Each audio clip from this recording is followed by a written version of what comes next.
There's a word for torturing someone into a confession, using it to jail him for 9 years and then refusing to let him go even after he's been acquitted. Human rights violation? Injustice? Well, Modi's India just does not call it that.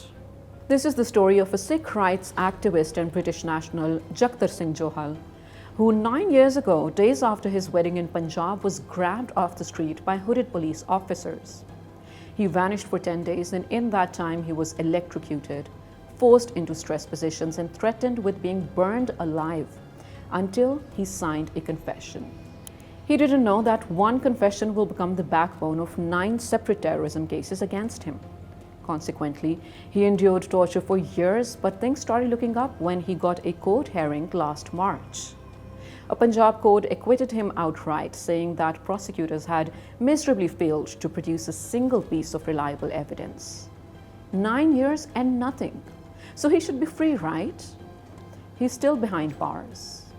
Now facing 8 more charges nearly identical to the one he was just cleared of, built on that same tainted confession. Human rights groups have protested for years. This April, even the UN human rights experts stepped in and said what everyone already suspected, that his detention itself is a form of psychological torture. They flagged the duplicate charges as a straight-up double jeopardy problem and called it evidence of something rotten in India's judicial process. No surprises there.